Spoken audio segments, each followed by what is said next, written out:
The majority of the world's Blackwater rivers are found in the Amazon basin and in the southeastern United States.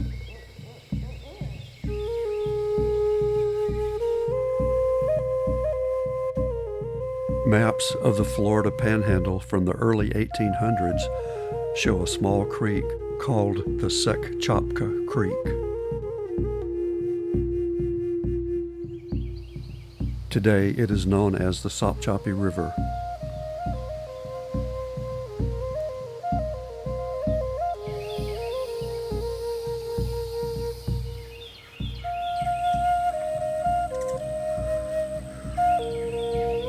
The Sopchoppy River gets its dark color from the tannins that leach from the decaying vegetation as it flows through Tupelo and Cypress swamps.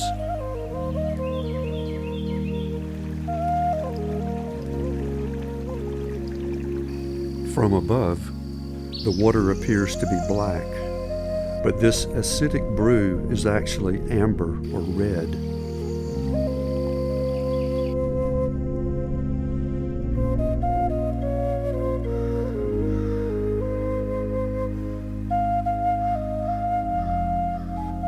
The Sopchoppy River meanders through the Apalachicola National Forest and eventually flows into the Ochlockonee River Bay at the Gulf of Mexico.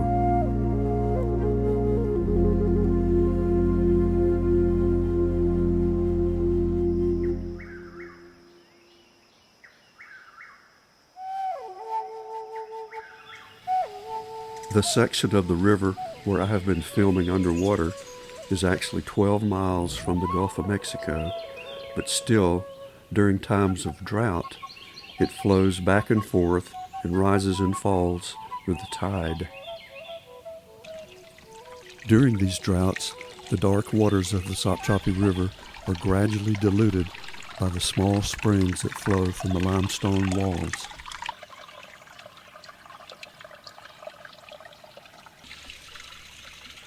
This is when filming underwater is possible, and by placing a small waterproof action camera on the river bottom, I discovered the underwater life of this Blackwater River.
It's early in the month of May, and the water level is just right to explore the river and some of its tributary creeks.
Spider lilies are in full bloom here and there along the river.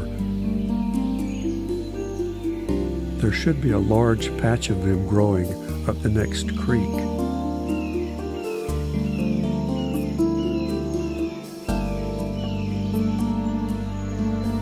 But I have a ways to go before I get there.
This particular species of spider lily is called the Cow Creek spider lily.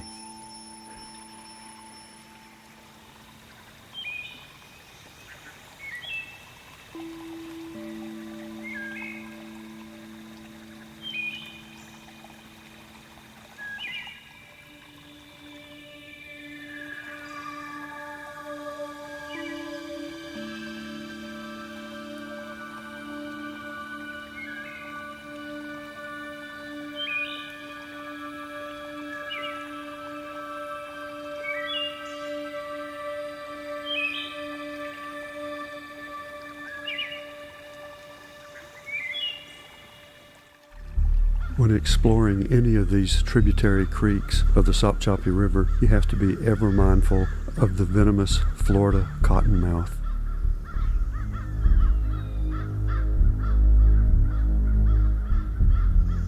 This one is searching for bronze frogs.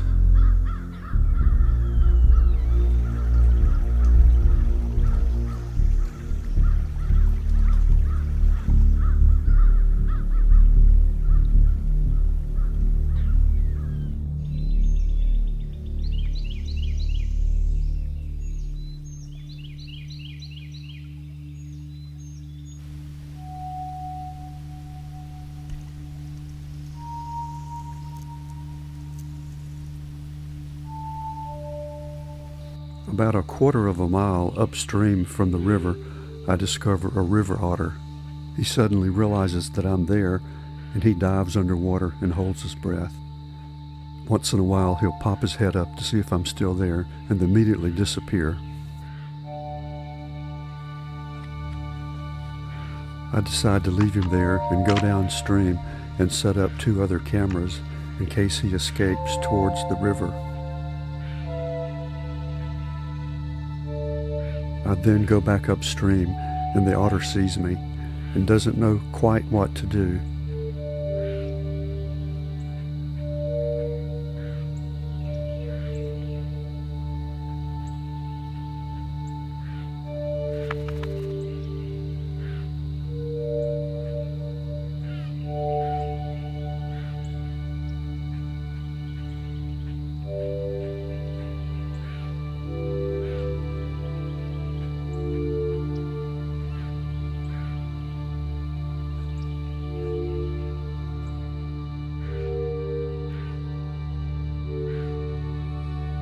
He suddenly makes a break for it cross country over to the next bend in the creek.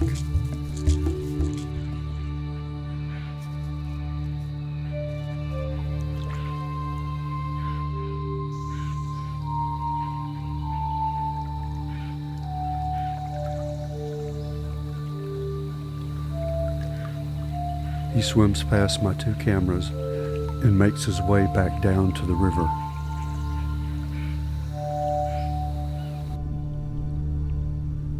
And good news, there's an otter friend waiting for him there.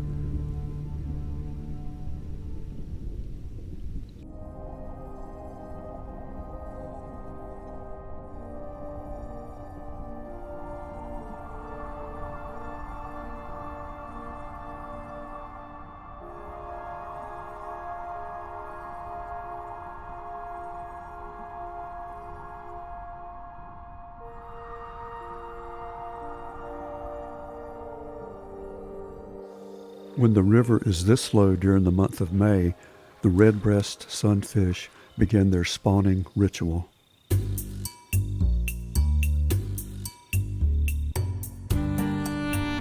The male redbreast fans a small depression in the sand called a brim bed.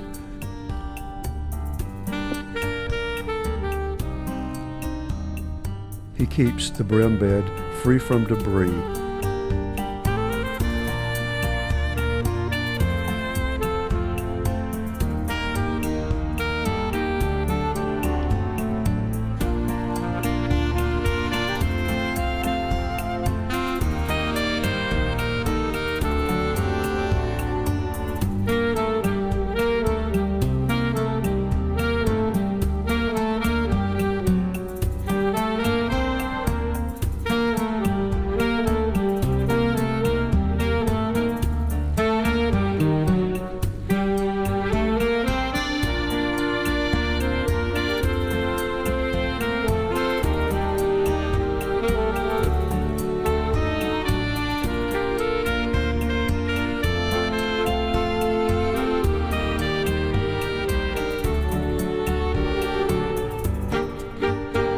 He doesn't like any foreign objects in the brim bed, including other sunfish.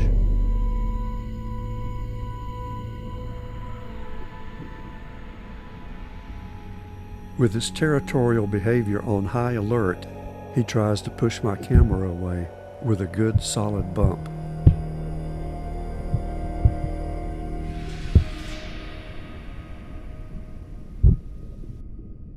When the male redbreast sees a female, he performs a gyrating dance to attract her attention and convince her to join him in the brim bed. When she is ready, the female joins the male and spawning begins.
After spawning, the female leaves and the male stays and guards the eggs.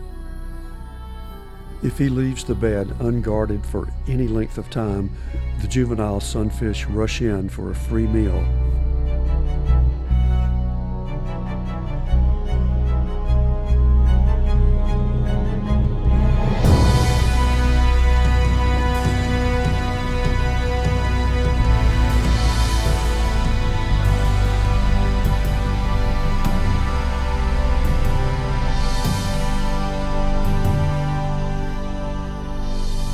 The male redbreast stays and guards the eggs and the small fry until they develop enough to strike out on their own.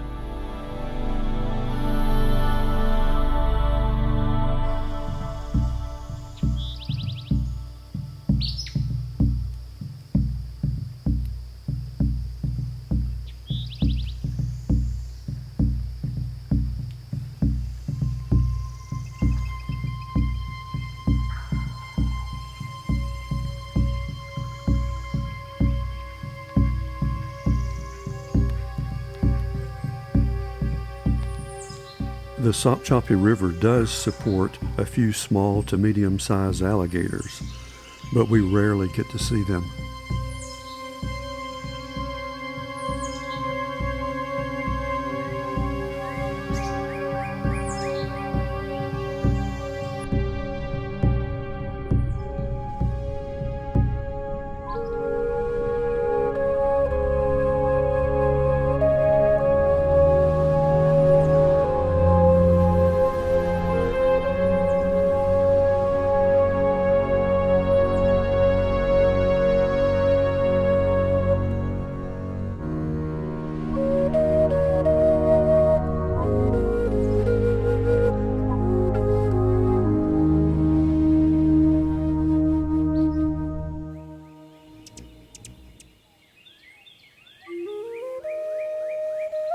This immature male ruby-throated hummingbird has chosen this bare live oak branch as its favorite perch.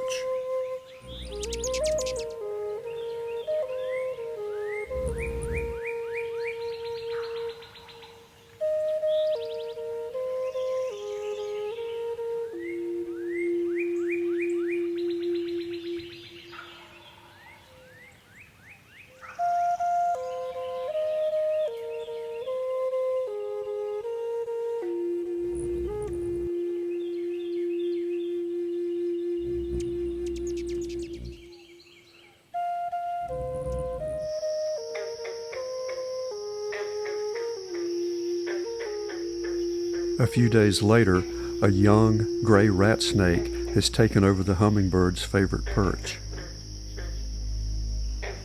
The snake has a lump in its belly from a recent meal. I hope it's not the hummingbird.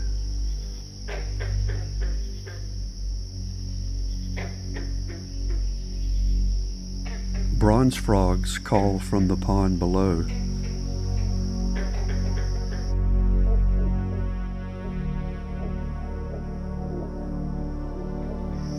The gray rat snake is an excellent climber, and I find him on this perch several days in a row.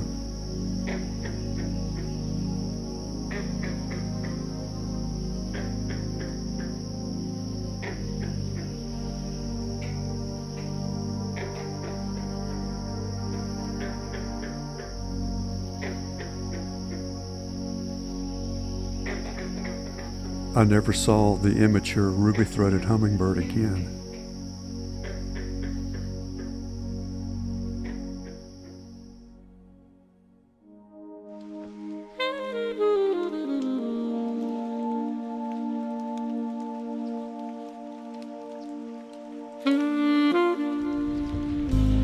Last spring, heavy rains brought the level of the river up 12 feet.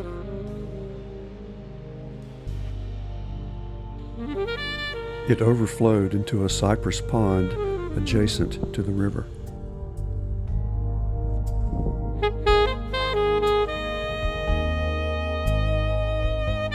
Even though the water appeared to be very dark, I decided to place my camera in this gap between the river and the cypress pond to see what was coming and going.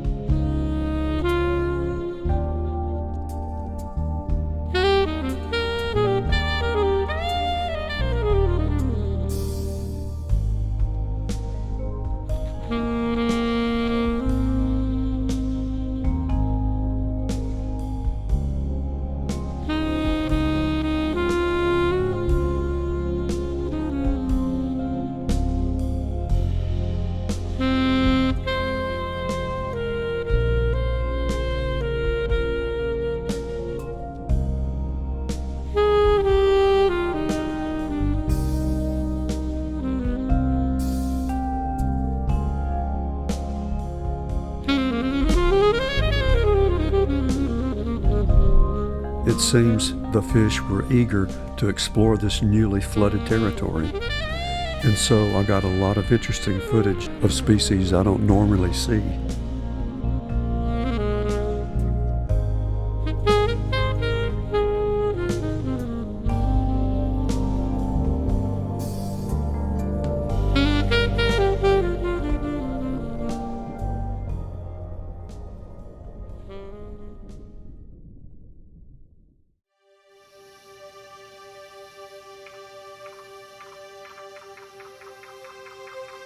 This is the perfect time to canoe this river. The water is low, and you can see the cypress knee formations and the buttress trunks of the cypress trees.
This may appear to be the Florida cottonmouth or water moccasin, but actually it's a banded water snake and is non-venomous.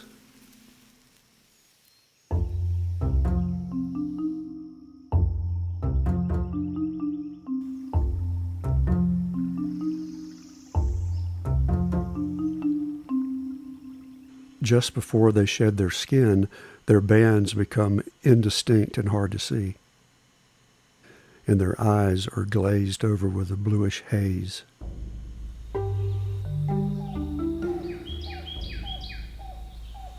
This particular banded water snake was in the trail next to our pond. It came straight towards me as I filmed. The banded water snake, like many other non-venomous snakes, can flatten its head to give the impression that it's a venomous pit viper, such as the Florida cottonmouth.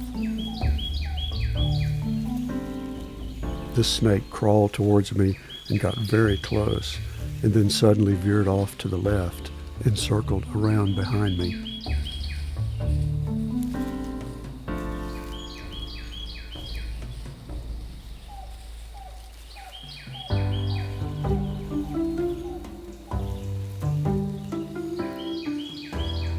I didn't realize that right behind me, underneath the palmetto frond, was a larger female banded water snake. I had been standing between the male and this larger female, and that's why he came straight towards me.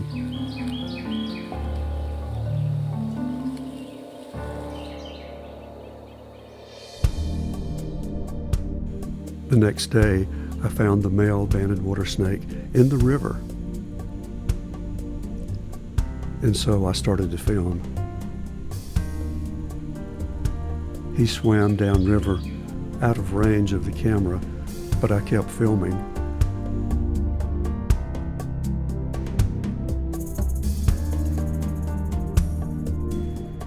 Suddenly, he turned and came back towards the camera.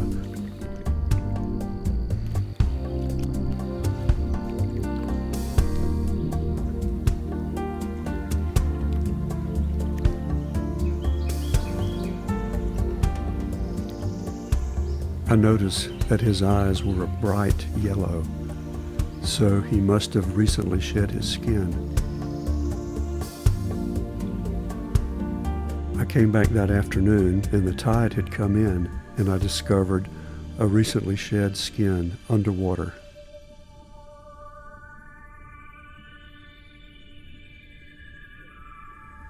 The next day, there was even a third banded water snake, this one with much different coloration.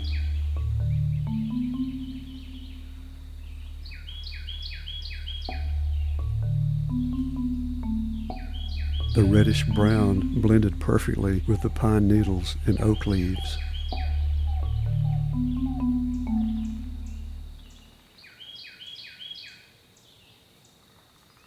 While the banded water snake spends most of its time around ponds, creeks, and streams searching for its food, the rough green snake spends most of its life stalking its prey in the shrubs and trees.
This is the Gulf Coast box turtle.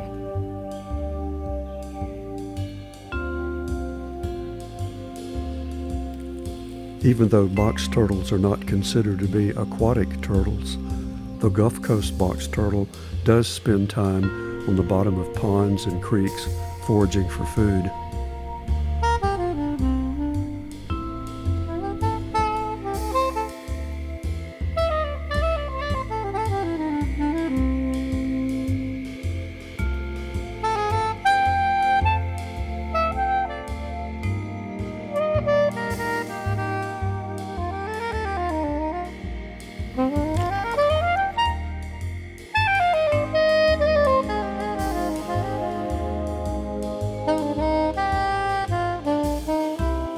The male box turtle has a small depression in its plastron which aids in mating.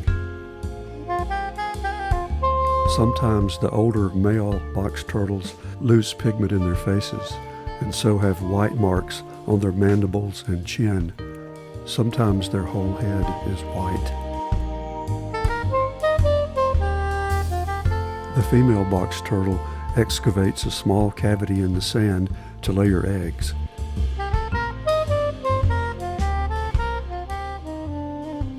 Unfortunately, sometimes they lay their eggs in the edge of the county road. Then the road grader comes along and uncovers the eggs. Years ago, we found a nest had been opened by the road grader, so we took the eggs, placed them in a pot of sand on our porch. The eggs were viable, and the box turtles hatched.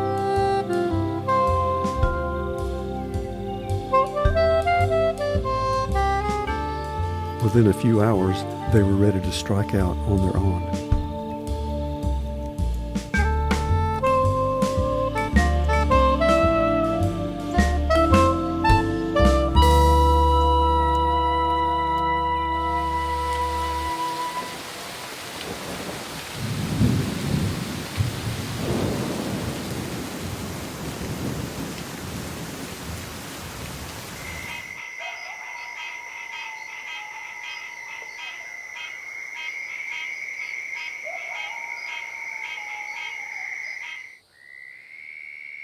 After heavy spring rains, hundreds of southern toads migrate from their upland habitat to the Cypress pond to reproduce.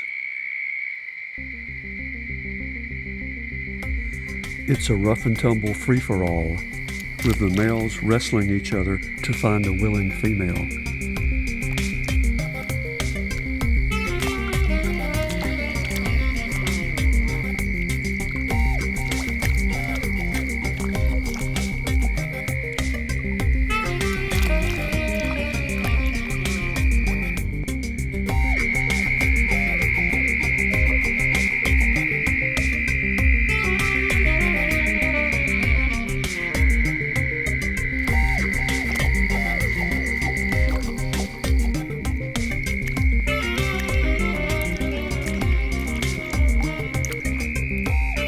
This loud, trilling breeding chorus can be deafening.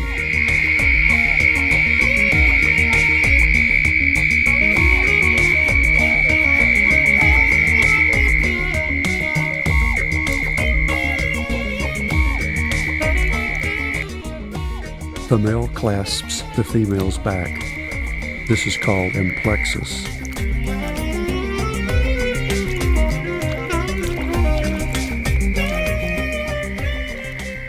He fertilizes the eggs as she releases them in a long, gelatinous thread.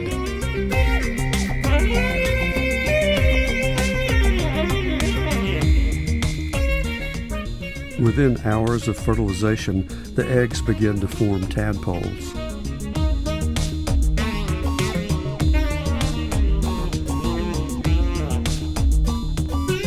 Lots of tadpoles.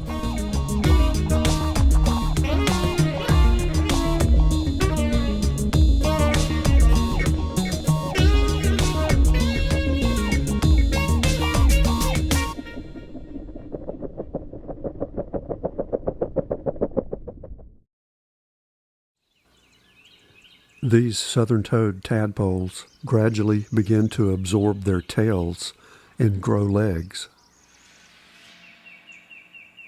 4 to 7 weeks later, the young toads emerge from the pond and begin to live their lives on the land.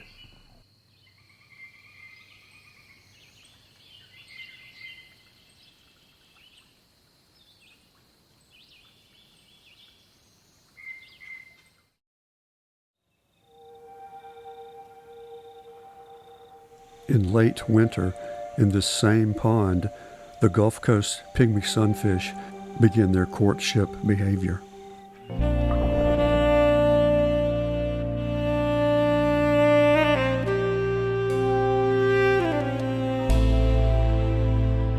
The dark-colored males claim a small territory in the dense aquatic vegetation and then try to catch the attention of the light-colored females by showing off their iridescent blue fins. The pygmy sunfish are barely an inch long.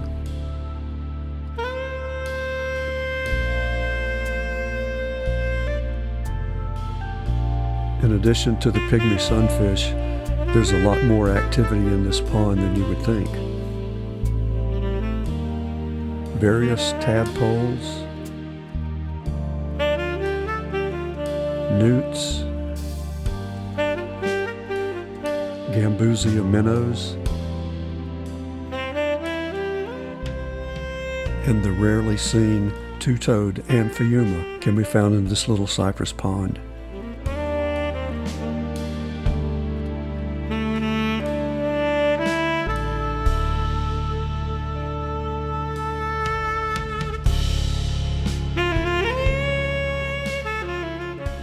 Another pleasant surprise is this school of flyer sunfish.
It's been the perfect day to explore the river and its tributaries on this fine day in May.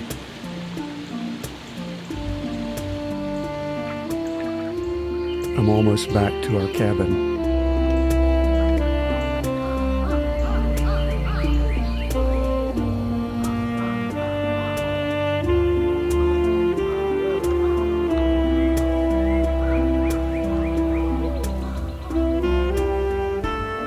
We have a healthy population of gray squirrels at our place, and also a healthy population of barred owls.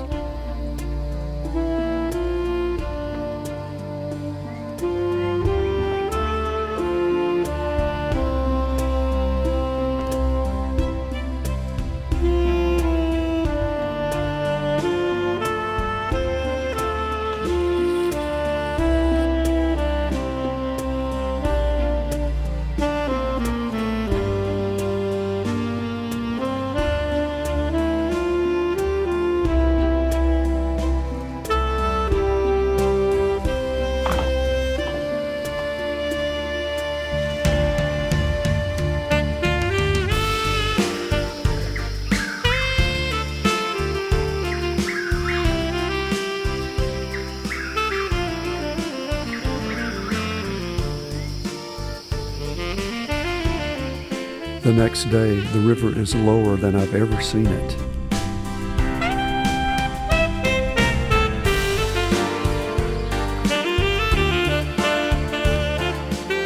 I hear splashing downriver in a small pool, and so I go to investigate.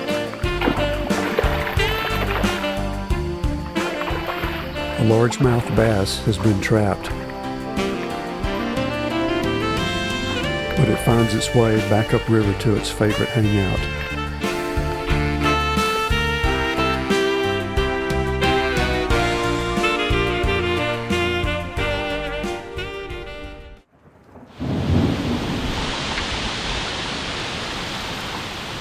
A hurricane makes landfall 200 miles west of us. It then travels northeast across South Georgia, and its feeder bands bring gusty wind and torrential rain.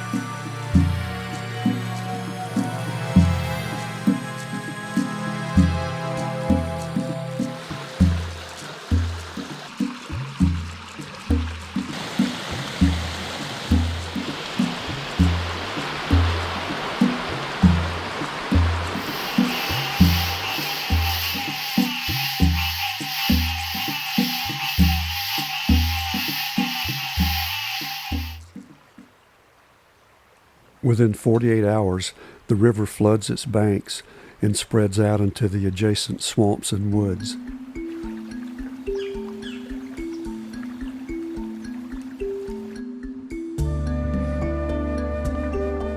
This gives us the opportunity to explore the land from our canoe and kayak. The trails along the creek are now 6 to 10 feet underwater.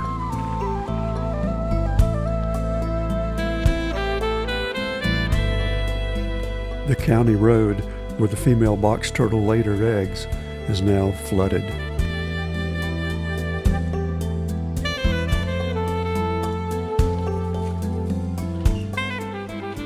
We decide to go check out the blind where I do a lot of my filming, which is a few hundred yards up the creek. Well, there's my blind. Underwater.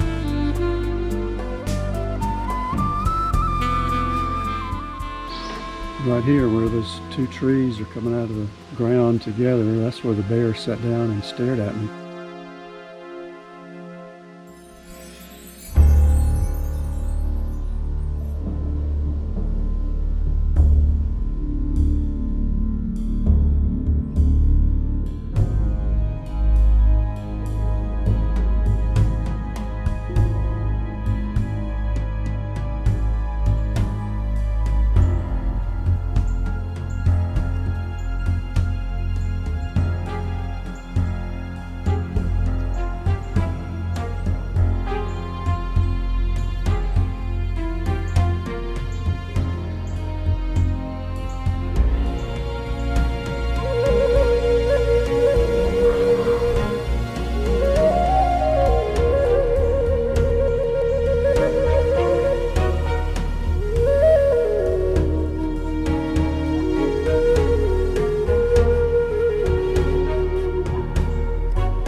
pretty tight.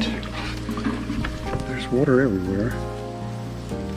Anyway, we gotta find our way back home.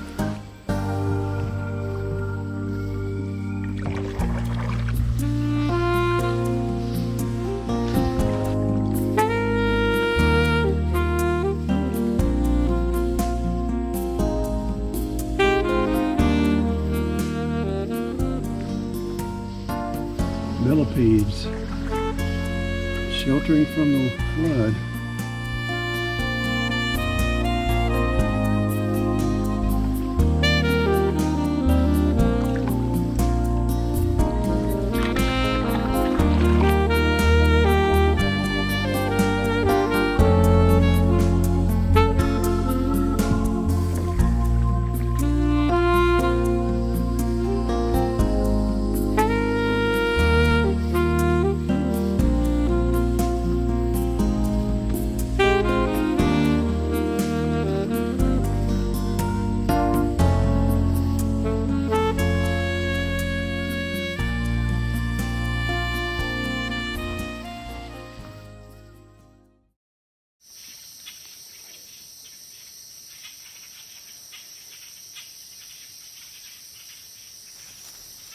It's been a month since the flood, and we've had no rain. This creek is barely flowing, and I discovered that a brim bed has been recently fanned out by a male red-breast sunfish who is trapped in this section of the creek and can't make his way back to the river.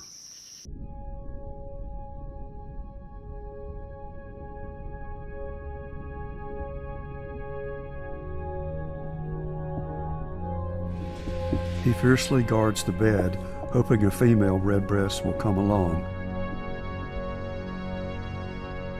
He fans the sandy bottom to keep the debris out of the brim bed.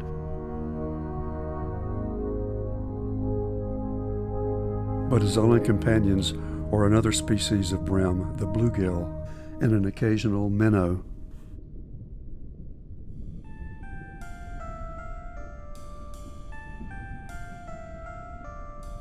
He makes a percussive drumming sound, perhaps to attract a female. But there are no other female redbreasts in this part of the creek. A crayfish happens along, but it is totally unwelcome.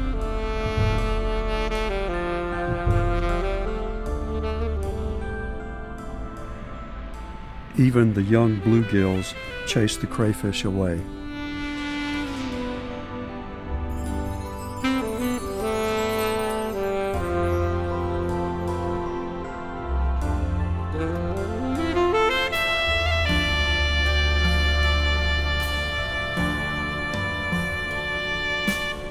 The lonely male redbreast has given up on fanning debris from the bed, but he still guards the nest from the young bluegills.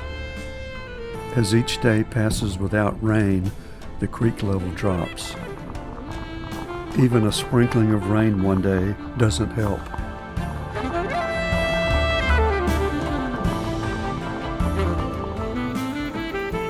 One morning I arrive to find a barred owl roosting above the creek near the brim bed.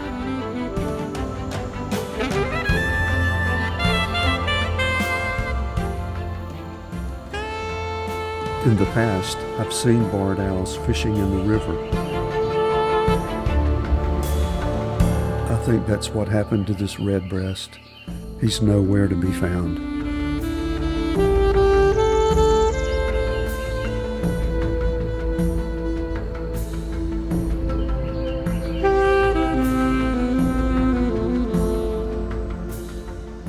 Every day the creek continues to drop, and the bluegills appear to be stressed from the lack of oxygen in the water.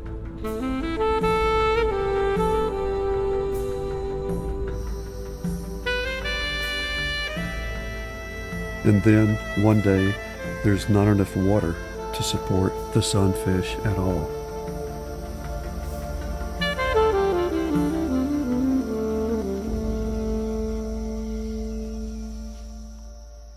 The natural world can be cruel, but nature provides solace and inspiration in the graceful flight of the swallow-tailed kites.